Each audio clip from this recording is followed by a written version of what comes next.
오늘은 우리는 깨어 오늘을 살고 라는 제목으로 말씀을 나누도록 하겠습니다.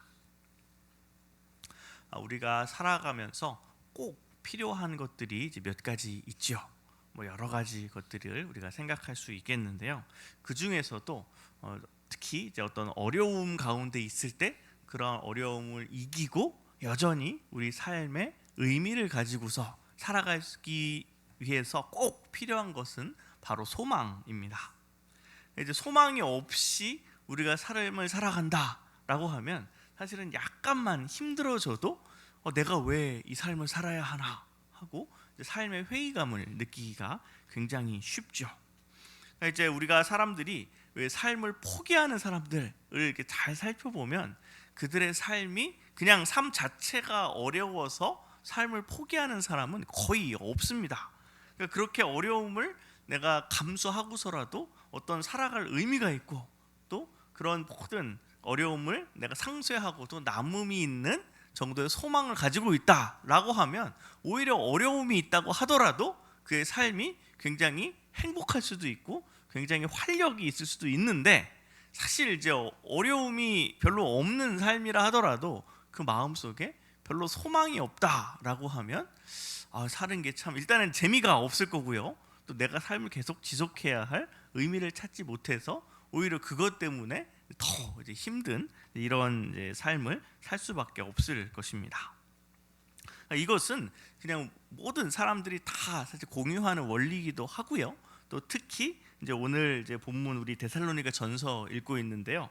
데살로니가 전서를 처음 받아서 함께 읽었던 데살로니가 성도들에게 있어서도 이제 마찬가지였습니다.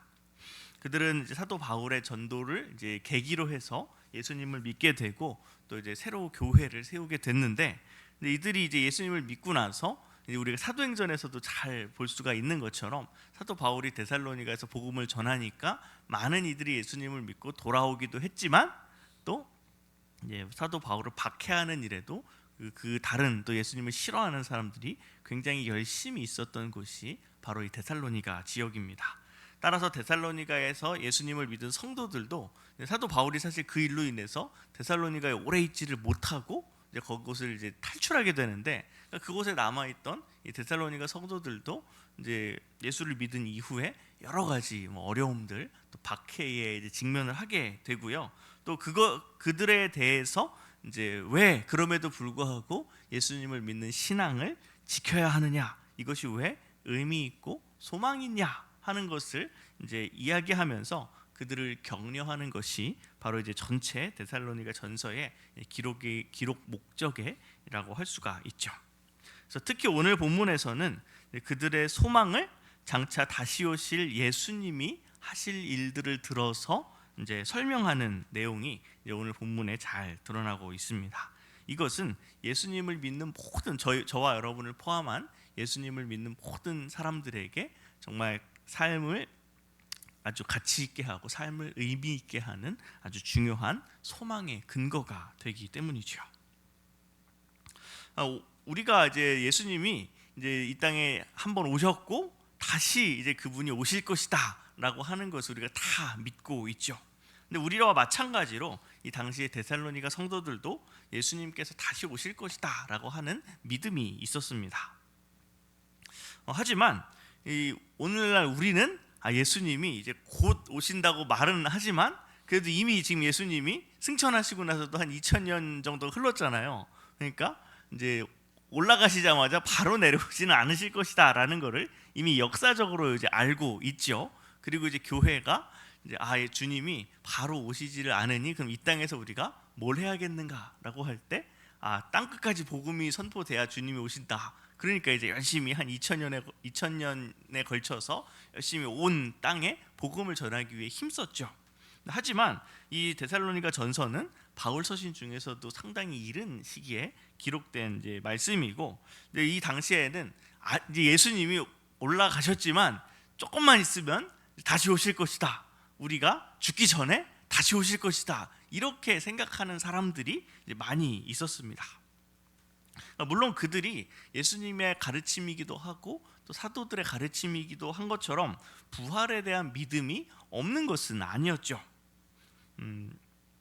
그래도 예수님을 믿고 이제 아직 주님이 재림하시기 이전에 세상을 떠난 사람들 같은 경우에 이제 그런 세상을 떠난 사람들도 이제 죽기 전에 약간의 염려가 있었을 수 있고, 또 그런 가족들을 이제 가지고 있는 그런 사람들 같은 경우에 혹시 예수님이 오시기 전에 세상을 떠남으로 인해서 어떤 불이익을 당하면 어떡하나, 이런 걱정이 이 당시 사람들에게는 있었습니다. 왜냐하면 이 당시에 워낙에 예수님을 믿었더라도 사실 우리가 기존에 가지고 있었던 어떤 세계관을 확 전환하는 게 사실 쉬운 일이 아니죠.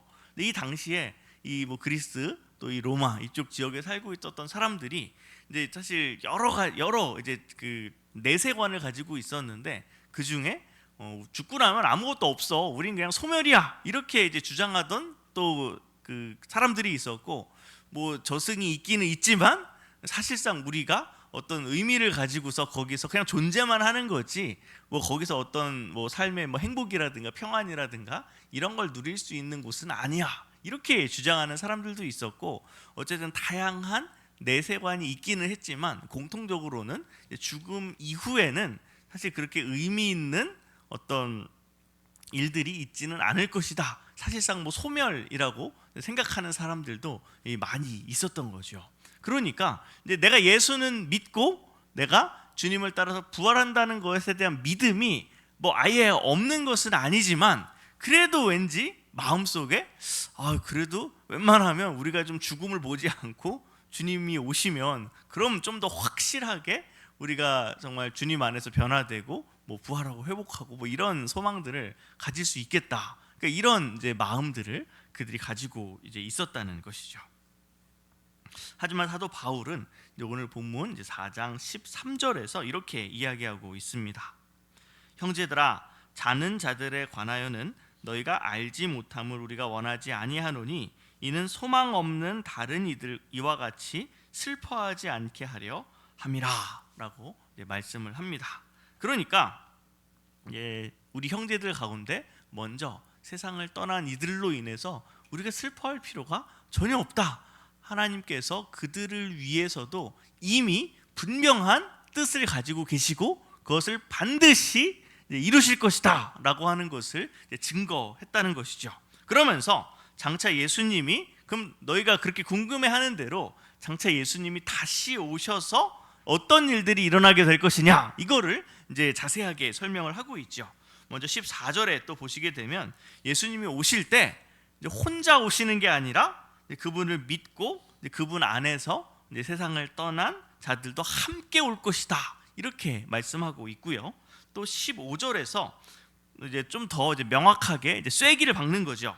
우리가 주의 말씀으로 너희에게 이것을 말하노니 주께서 강림하실 때까지 우리 남아 있는 자도 자는 자보다 결코 앞서지 못하리라.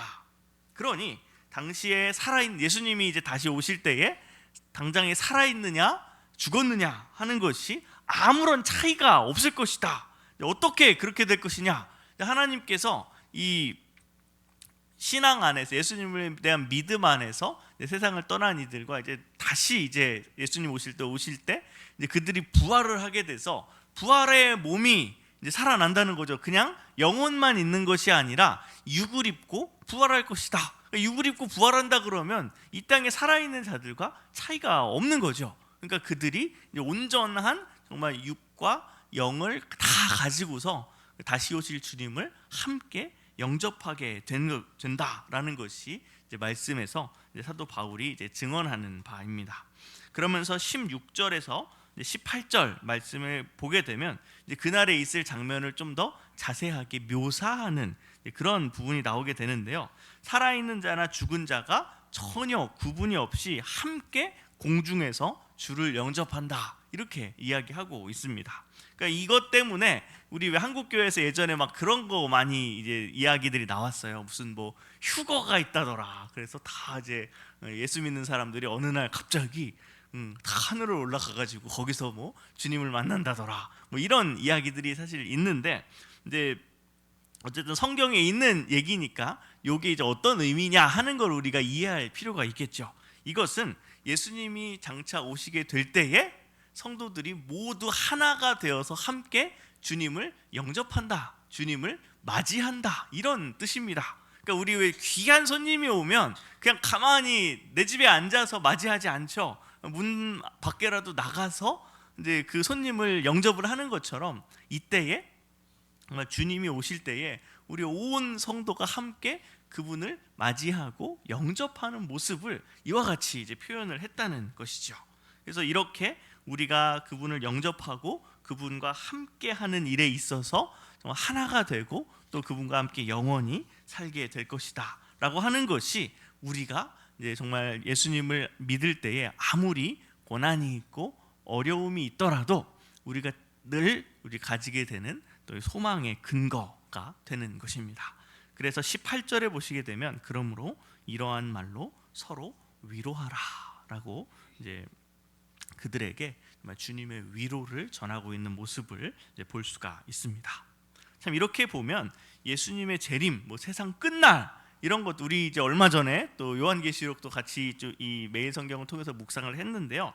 왠지 예수님 다시 오신다, 세상이 끝난다라고 하면 괜히 좀 두려운 마음이 드는 게 사실입니다.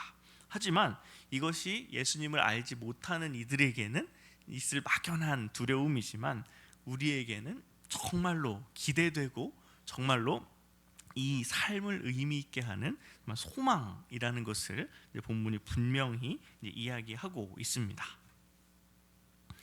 그렇다면 이제 이렇게 주님이 다시 오시기 전까지 우리가 이 땅에서 이제 어떻게 살아가야 하고 어떻게 다시 오실 주님을 기다려야 하는가라고 하는 것을 이제 이어지는 5장에서 설명하고 있습니다. 먼저 이제 5장에서 가장 이제 중요하게 강조하는, 우리가 이제 어떻게 살아가야 하나 하는 거는 그날이 갑자기 온다라는 점입니다. 그날이 갑자기 오기 때문에 우리가 사실은 그날이 언제 올지를 알고 다른 때는 그냥 뭐 우리 마음대로 살다가 딱 그때를 생각하면서 이제 살아가는 게 아니라, 실제로 주님 안에서 우리가 그분의 백성이 되었고 주님의 자녀가 되었으니 자녀답게 정말 낮의 아들, 이제 빛의 아들답게 살아가는 삶에 대해서 이야기하고 있습니다. 5절입니다. 너희는 다 빛의 아들이요 낮의 아들이라. 우리가 밤이나 어둠에 속하지 아니하나니. 이제 밤에는 어두우니까 뭐 다들 은밀하게 하는 일들, 뭐 도둑질이라든가 좀 이제 잘못된 일, 뭐 백주대낮에 하기에는 조금 그 깨림직한 일들을 보통 이제 밤에 하죠. 근데 이게 사실은 우리가 정말로 주님을 섬기는 자가 되었고 주님 안에서 변화된 사람이 되었다라고 할 때는 우리는 사실 늘 주님의 임재 앞에 우리가 살아가고 있지요. 그 빛 되신 주님 앞에 우리가 날마다 살아간다는 거예요. 그러니까 사실은 뭐 어둠 가운데 갑자기 뭐가 온다라고 세상 사람들은 생각하겠지만, 사실은 우리의 삶이 결코 어둠 가운데 있는 게 아닌 거죠. 주님과 함께 하는데 어떻게 어둠 가운데 있을까요? 그러니까 우리는 계속해서 날마다 주님이 무엇을 기뻐하시는가, 주님 기뻐하시는 삶을 사실은 시종일관 살아야 한다는 것이죠. 이것이 뭔가 벌 받을 게 두려워서, 장차 오실 주님의 심판이 두려워서 하는 게 아니라, 주님이 옆에 계시고 내가 사랑하는 주님과 친밀하게 교제하면서 내가 주님이 원하시는 거를 하고 싶어 하는 게 사실은 주님을 사랑하는 사람의 모습이잖아요. 그러니까 이건 사실은 주님을 사랑할 수 있게 된 사람들만 할 수 있는 것이고, 또 주님을 사랑하게 된 사람들만 할 수 있는 삶의 특권이기도 합니다. 그러니까 우리가 정말 다른 사람들은 어두움 가운데에서 자기가 뭐 하는지도 모르고 그렇게 헤매면서 살고 있지만, 우리는 빛 가운데에서 우리가 고난을 당해도 왜 고난을 당하는지 알고, 이 고난 이후에 있을 일도 알고, 이렇게 이제 우리가 정말 밝은 이제 빛 가운데에서 살아가는 삶을 이제 이야기하고 있는 것입니다. 그래서 이제 특별히 8절에 보시게 되면, 우리는 낮에 속하였으니 정신을 차리고 믿음과 사랑의 호심경을 붙이고 구원의 소망의 투구를 쓰자, 이렇게 이야기하고 있습니다. 여기서 이제 호심경과 투구가 나오게 되는데요. 호심경은 이제 갑옷 중에서 가슴을 보호하는 갑옷입니다. 그러니까 또 이제 투구는 다 아시는 것처럼 머리를 보호하지요. 그러니까 우리가 이제 머리로는 생각을 하고 마음으로는 이제 감정을 느끼게 되는데, 우리의 머리와 가슴을 보호한다. 우리의 생각과 우리의 마음을 보호한다. 무엇으로? 우리의 믿음과 사랑과 이제 소망으로. 소망이라고 하면 구원의 소망이 되죠. 근데 이것들이 사실은 이 데살로니가 성도들에게 있어서 이제 별로 그렇게 생소한 것이 아니라 이미 사도가 이 데살로니가 전서를 처음 기록하면서 그들이 어떻게 살고 있나, 그들을 어떻게 기억하고 있나라고 할 때에 이렇게 이야기했습니다. 1장 3절에 보시면 너희의 믿음의 역사와 사랑의 수고와 우리 주 예수 그리스도에 대한 소망의 인내를 우리 하나님 아버지 앞에서 끊임없이 기억한다. 데살로니가 성도들이 이미 정말 주님에 대한 깊은 믿음과 또 그분에 대한 사랑과 또 구원에 대한 소망을 가지고서 이미 살아가고 있는 거죠. 그러니까 이렇게 너희가 계속 살아가던 대로 잘 살아가면 된다. 뭐 예수 믿는 게 사실 특별한 게 아닙니다. 우리가 정말 주님께서 우리에게 보여주신 모든 은혜들을 기억하면서 감사하면서 그분으로 소망을 삼고 그분에 대한 믿음과 또 그분에 대한 사랑으로 행하는 모든 것이 사실은 우리가 빛의 자녀들답게, 낮의 자녀들답게 살아가는 것이고요. 정말 그렇게 살아가는 삶을 계속해서 응원하고 격려하는 것이 바로 이제 오늘 본문을 통해서 사도가 이제 전한 바이고, 또 우리에게도 전하는 또 깊은 또 위로와 또 격려라고 할 수 있습니다. 그래서 오늘 이제 5장 11절 말씀 같이 한번 읽어보겠습니다. 시작. 그러므로 피차 권면하고 서로 덕을 세우기를 너희가 하는 것 같이 하라. 아멘. 여러분, 여기서 너희가 하는 것 같이 하라. 이 말씀이 참 얼마나 위로가 되는지 모릅니다. 자, 우리가 비록 많이 또 연약할 때가 있고 또 죄 가운데 있을 때도 있지만, 그렇다고 해서 우리의 이 연약한 성도의 길도 결코 의미 없는 것이 아니라는 것입니다. 너희가 하는 것 같이, 물론 이제 여기에 이제 죄악된 것도 그냥 하라 이런 얘기는 아니겠지만, 우리가 믿음을 가지고 정말 믿음의 삶을 한 걸음 한 걸음 나아가는 그것에 대한 지지와 거기에 대한 격려와 거기에 대한 정말 권면이 이 말씀 가운데 있는 것입니다. 이렇게 정말 우리의 소망, 정말 주님이 다시 오실 것에 대한 소망을 우리가 늘 마음에 이제 품으면서, 이 죽음, 사실 세상에서 죽음보다 두려운 게 없죠. 하지만 이 죽음조차도 우리의 소망에 전혀 영향을 끼칠 수 없는 것이다. 이것을 우리가 좀 생각을 하면서 이것으로 우리의 삶을 더 담대하게 살아나가고, 또 우리가 소유한 이 복음으로 이 땅에 있는 많은 소망 없는 이들에게 또 주님의 복음과 주님의 소망을 전하며 그들을 위로해야 할 것입니다. 또 그것을 위해서 우리의 삶이 어떻게 살아가야 할 것인가, 주님의 자녀답게, 또 주님 앞에서 우리가 마치 종처럼 사는 것이 아니라 정말 주님의 자녀다운 삶을 통해서, 그것이 이제 어쩌면 우리에게서 큰 누림이 되는 거죠. 그러니까 그래서 주님이 오실 때에 이게 늘 이제 뭐 검사 맡아야 되는 종이면 주인이 오는 게 두려울 수밖에 없지만, 우리가 그분의 자녀가 되었을 때에 그분이 이제 오시는 것을 반갑게 기쁨으로 맞이할 수 있을 것입니다. 이렇게 주님을 맞이할 때까지 우리가 지금도 살았던 것처럼 믿음과 소망과 사랑으로 정말 주님을 따라 살아가며, 또 많은 이들에게 복음으로 또 위로하고 또 우리의 마음을 또 잘 지켜가는 저와 여러분 되기를 주님의 이름으로 축복합니다. 같이 기도하시겠습니다. 하나님 아버지, 감사합니다. 오늘 말씀을 통해서 정말 저희가 참 일평생 붙들어야 할 영원한 소망을 또 보게 되었습니다. 주님께서 다시 오실 것을 믿습니다. 주께서 다시 오실 때에 정말 죽은 자와 산 자를 포함해서 모든 정말 주님을 섬긴 이들을 아무런 차별 없이, 차이 없이 함께 주님의 나라에 동참케 하시며 하나 되어 주님을 또 기쁘게 또 누릴 수 있는 나라를 저희에게 좀 약속하셨음을 주님 이 시간 다시금 기억합니다. 주여, 이 소망으로 살아가게 하여 주시옵소서. 이 소망으로 또 이 정말 소망 없는 세상 가운데 또 위로를 전하고 주의 복음을 전하는 저희들 될 수 있도록 인도하여 주시옵소서. 또한 참 그 나라를 들어가기까지 저희가 이 땅에서 또 행해야 할 사명이 있습니다. 주님, 저희가 믿음과 소망과 사랑을 가지고서 정말 주님을 또 의지하고 바라며 또한 참 주님으로 인하여서 큰 또 기쁨과 감사 가운데 거하며 또 이로 인하여서 또 주님께 영광 돌리는 저희 모두가 될 수 있도록 인도하여 주시옵소서. 주님, 저희가 또한 이렇게 깨달은 말을 가지고 주님 앞에 참 부르짖어 참 기도하며 또 주님의 은혜를 구할 때에 참 저희의 삶을 정말 낮의 아들이요 또 빛의 아들답게 또 변화시키실 주님을 기대합니다. 모든 참 저희의 참 마음의 소망을 담아서 정말 주님께 간구하기 원하오니 저희의 기도를 들어 주시옵소서. 감사드리며 예수님의 이름으로 기도합니다. 아멘.